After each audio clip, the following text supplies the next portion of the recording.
In this basic listening video, you will learn how to leverage the capabilities of listening dashboards. We'll learn the difference between standard and custom dashboards, how to create and clone them, the different levels of filters in a dashboard, and how to export them, and much more. So the first thing we're going to do is learn how to access those listening dashboards. You need to be in the Sprinklr Insights product, and then there's a couple different ways we could access them. So if you go to listening dashboards here in the middle column, you will see your listening dashboard home with all of your different folders and individual dashboards. Now, there are two types of dashboards, the custom dashboards and the standard dashboards. And we want to start with the standard ones because they're simpler. You will be able to find them here, even though there's a lot more, so that might make it harder. You can also open these drop down and see them under the standard dashboard section. So that's one way to access them. The truth is that the main use case for standard dashboards is the one that comes with the topic. You'll see if you go from the homepage, from the Launchpad, you go to topics.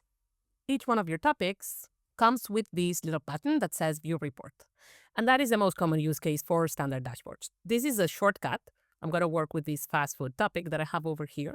And this is a shortcut to the standard dashboard that comes with that topic. You can see that the dashboard's name is Topic Analysis and that it is filtered to the topic that I clicked from, the fast food topic. So this is one of the few standard dashboards that come with Sprinklr Listening. What does that mean, standard dashboard? It means that these are dashboards that are sort of hard-coded into Sprinklr. They already exist as soon as Sprinklr gets implemented, and they will always look the same and have the exact same structure. You cannot edit them, modify them, delete them, or anything like that. They are a starting point for you to have as soon as you create a topic, click a button, and be able to view a dashboard. They are by nature limited. You won't be able to modify them, and they will always have the exact same structure. How do you know that this is a standard dashboard? Does it say so anywhere? Not really. You'll find it in its folder and such, but truly, visually, it looks a lot like any other dashboard, like a custom dashboard, which you will end up having more custom ones than standard ones. There are a couple pointers that will let you see that this is a standard dashboard and a non-editable dashboard. And those include the fact that over here on the right, you don't see the option to add a widget. That's not available. You cannot drag and drop things. You don't have a little handle to make things bigger or smaller. So all of that tells you, no, you cannot edit this because it's a standard dashboard. Now, standard or custom, all dashboards have a similar structure. So first of all, they'll have their name over here. They have the option to set this as favorite. They have the date range here in the middle. So this is the last 30 days. If you modify this, the data will change. So as we said, a standard dashboard will always have the same structure and the same visualizations in here. But the data that you see in these visualizations will change depending on the time range, the filters, the topic, and other options that we will see today. So for example, if I change this to, I just want to see the last 7 days,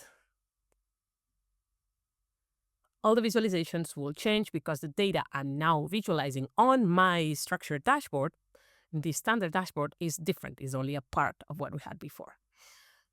You will have multiple date ranges that are pre-configured. You could create your own as well, and you can also just click and set it manually like that. Let me go back to last 30 days, which is a good amount of time. Here on the right, you will see the options, including the add widget option that's missing, the option to hide and show the filter bar, which we'll come to next, this AI option that we'll also discuss later, an option to refresh if you need to, and here more actions, which we'll also go through. In the standard dashboard, these are going to be more limited since there's not editing options, deleting options, sharing options, and a lot of those things that will be available in the more custom options. Now, the next thing you have is this filter bar. This filter bar, we will skip for now. I'll come back to it in a second. And then below this, we have the different sections of the dashboard. So in this standard dashboard, the topic analysis one, you will always have the same 5 tabs. So you will have the overview tab, the content tab with widgets on your content, the trends tab, the sentiment tab, and the demographics tab. Let's go back to overview. So as we mentioned, these 5 tabs will always be present. The widgets in these 5 tabs will always be the same in a standard dashboard, but the data you will see in there will depend on time range and filters, including the filter of which topic you're visualizing. In this bar, you will configure filters for the entire dashboard. So whatever you set up here will affect every single tab or section and every single widget within it. So for example, we could set up a filter for language and select English. Let's say I only want to see mentions in English. So I'm going to apply this filter and the data will change. So now my data has changed. It hasn't changed a lot just simply because the topic that I'm using is a topic that's built with English keywords. So a vast majority of the mentions I have here are going to be in English. Just a note here, it is important to understand that it doesn't matter how many dashboards you create, how many times you open it, how many widgets you create. None of that consumes any mentions. The mentions will be consumed when the topic is running and fetching. This is a common question. You can build as many visualizations as you want. You will not double consume on visualization. It's just the topic that does that consumption, and then you can work with your mentions as much as you want, as many times as you want. We've seen one example of a filter. We can work with filters in this state, the inclusive state, or the exclusive state. So if we click this minus button, what we'll see is all the mentions except the ones that are in English. So we can apply those filters and the data will change. Now we'll see that we only have 8 mentions that we have been able to pull in other languages other than English. That's normal because of the topic setup, but you can see how the data changes a lot. Let's remove that filter. You can also apply a sentiment filter. That's another common one. So we could see just positive mentions. And now all of our dashboard will only show us data on positive mentions. So now, for example, this widget, which had a breakup, a split of the sentiment, has a single bar, only the positive one, which is to be expected.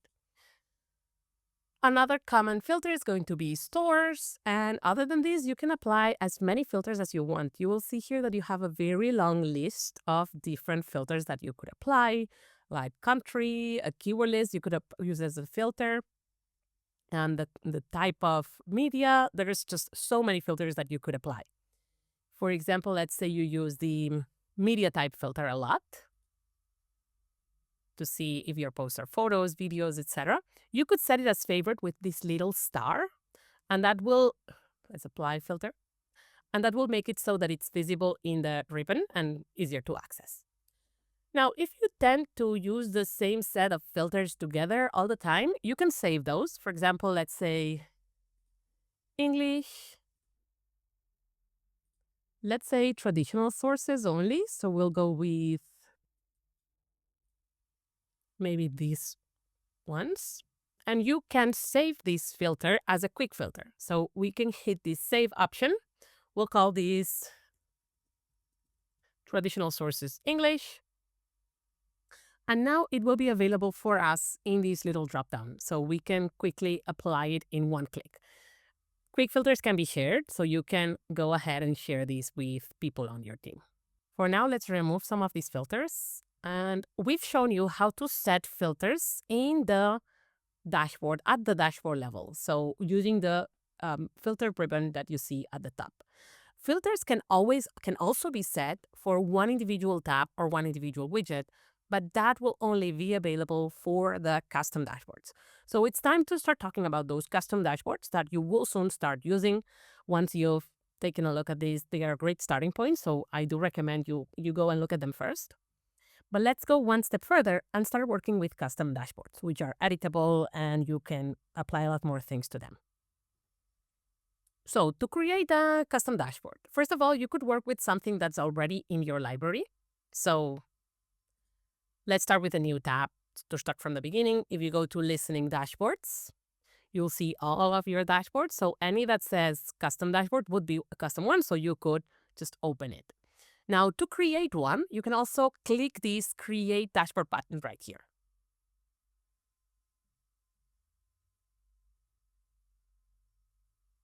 This will allow you to create a completely blank, brand new custom dashboard. So you would just have to click continue and enter a name, put it in a folder, and set up these details. You can absolutely do that, but the best practice recommendation is to actually start by cloning an existing dashboard because it's so much easier to work with something that already exists. So let's go back to our standard dashboard and clone this one. You can clone standard dashboards and you can clone custom dashboards. You can clone any dashboard. The resulting copy will be always a custom dashboard. So in the menu options, I'll click clone. And now I'll name my copy. I'll name this my first custom dashboard. Great. So I've created a custom dashboard and I know that I've been sent there. Now, how do I know that this is a custom dashboard and different from my original standard dashboard?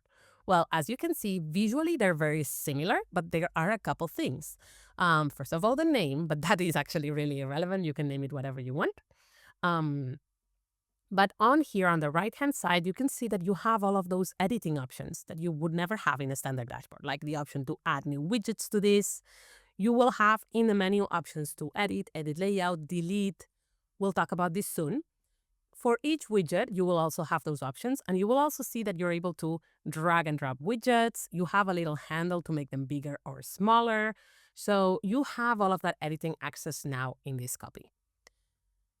The tools that we've talked about are also here, like the name, favorites, time range, and filters at the dashboard level. But now you have a little bit more. So just because this is a clone, we have the same structure as before, but we also have more options. So now we can work with filters also for the section level. So we can filter one of these sections, one of these tabs, and not the others.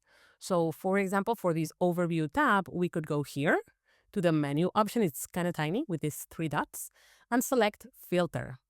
So now we can apply a filter here and say, I want to filter by sentiment containing positive. So now this entire section or tab will be only based on positive mentions, but the others will still show us. If I go to the sentiment one, I will still see all 3 positive, neutral, negative mentions. So we could do that with sources, languages, anything, themes, anything that we could possibly want. If you start using filters, especially at this section and at the widget level, I would recommend that you name things accordingly. So for example, this widget that shows us a title for the tab, I would edit to name it accordingly.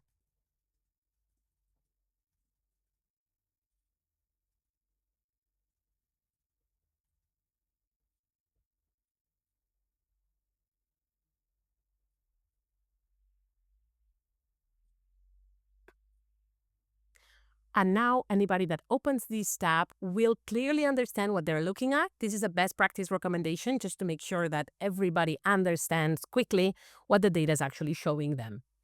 Because we cannot expect people to go and look at that little one and take a look there. There is a third level of filtering, which is we can filter individual widgets. So for example, back to the overview tab, let's look at one of the widgets. For example, this one. So this one is showing us the distribution of mentions across social channels, and we can see a breakdown with all of our different social channels that we're picking up in this topic. We can go here to the filter button and apply a filter here. So let's say we only want to see here the traditional sources that we discussed before. So now we would be seeing only the filtered options in here. Filters can be configured with this button. Also, if you are in the widget editor, which will have another video on this full widget editor. I would once again recommend that if you're going to do a widget level edit, you edit at least the widget name. So now we've covered the 3 levels of filtering. You can filter the entire dashboard, you can filter one section or tab of that dashboard, or you can filter an individual widget. And remember the best practice of naming things accordingly so anybody that looks at this widget, at this dashboard, is able to understand what they're looking at. Now let's look at another feature that we have available, which is drill down. A drill down is the option to drill down into any data point.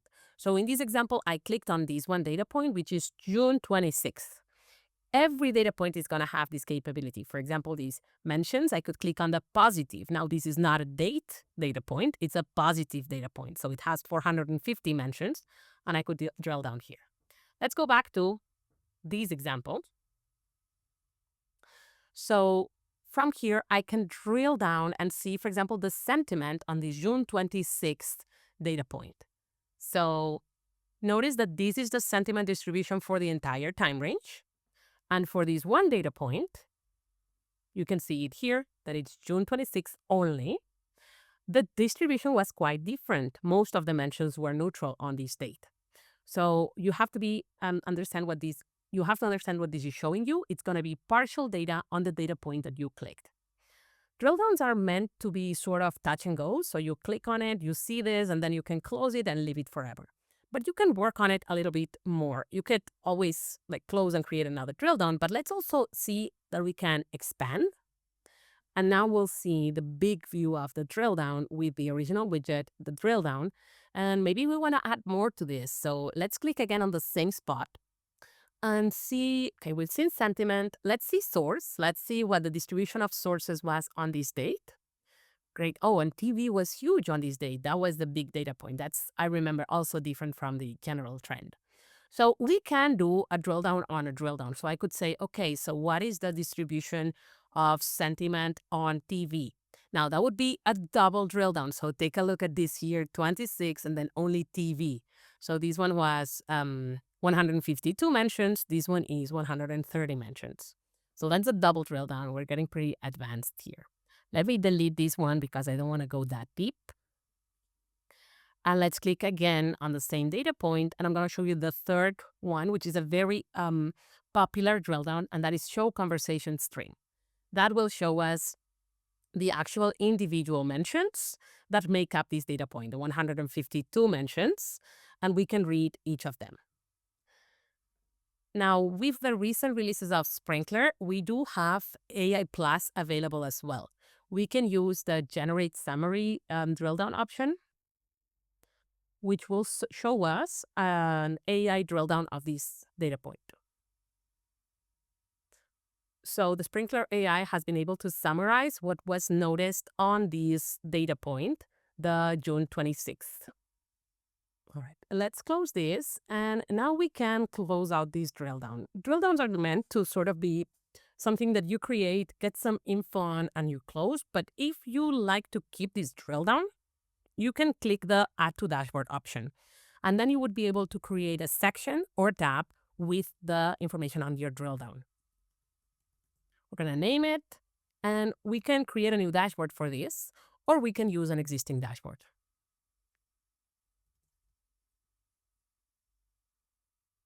Now we should feel free to close it because our drill down tab has been created and we can come back to it again and again.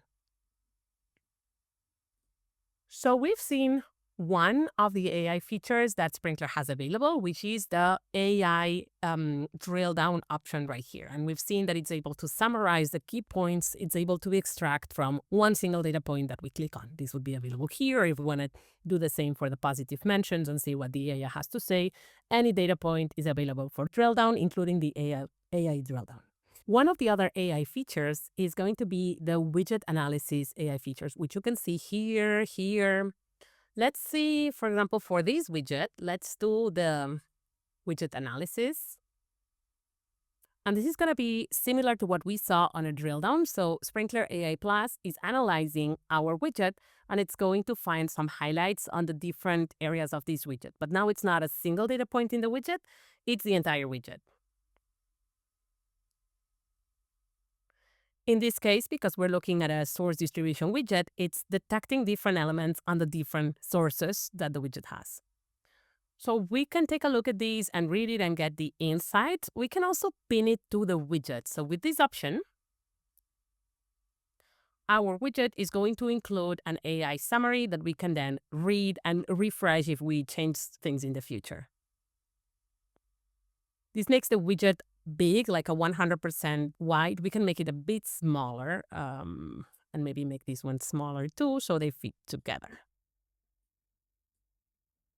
Another great AI feature that's available now is the summarizers. So sometimes you'll have mentions that are really long, especially when working with traditional sources like websites, blog articles, news, and those can be a lot to read, especially if they're really long. Now, of course, you can still read them with this in here, or you can even, I don't think I've mentioned that, if you click on the timestamp of any mention, it'll open the mention in the native platform. So this is the news article. In this case, it's a web article, and you can read it in the native source. That's going to be available both for traditional media, web, social, everything. But if you don't want to have to read all of these, you can use AI to generate a summary. And now you can simply see what this is about without having to read and understand the entire article.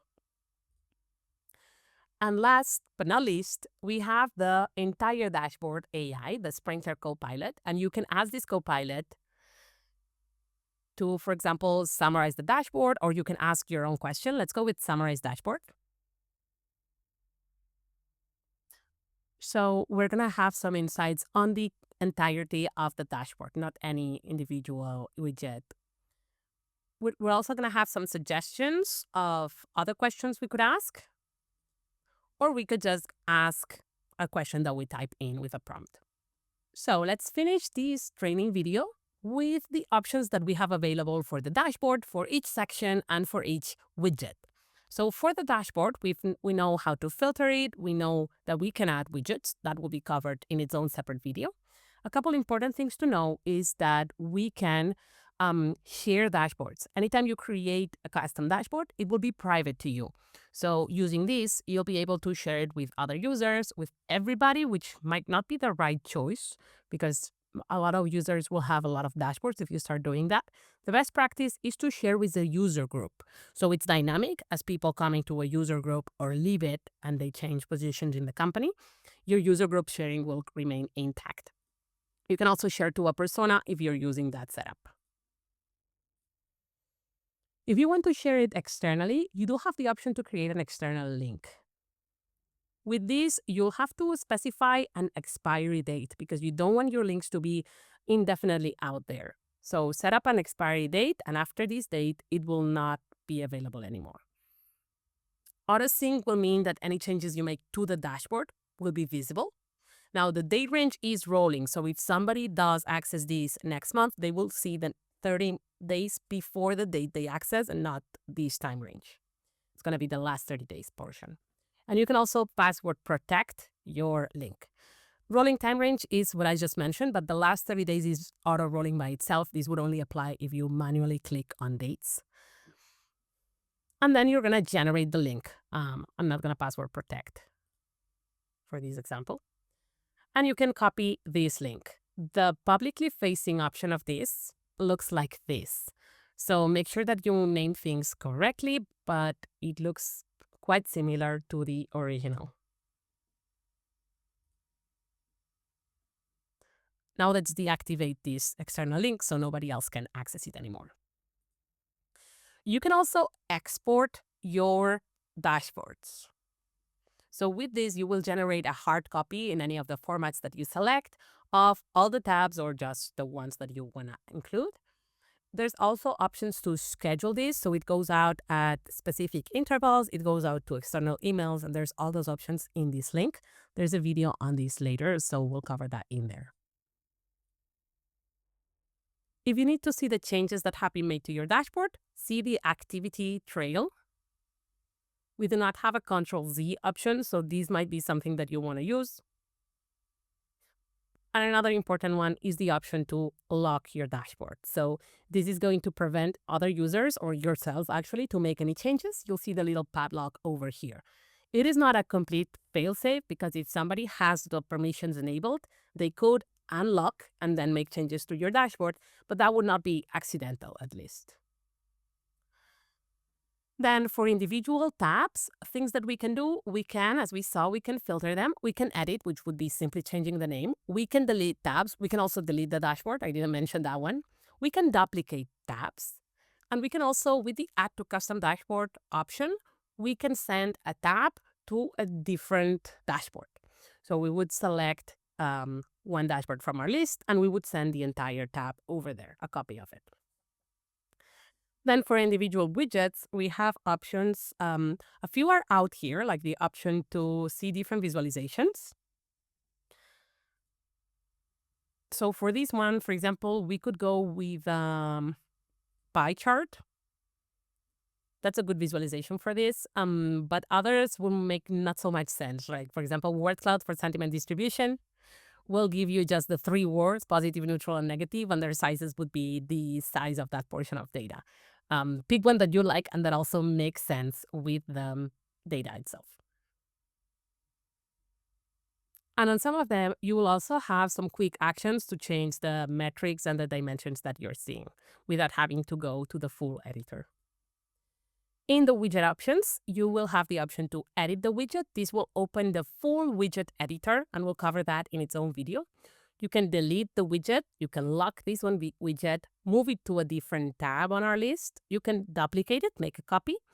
And with Add to Custom Dashboard, you will create a copy that gets sent to a different listening dashboard, or really any other reporting dashboard within Sprinklr, since these dashboards are compatible with also social, service, if you're using other Sprinklr products.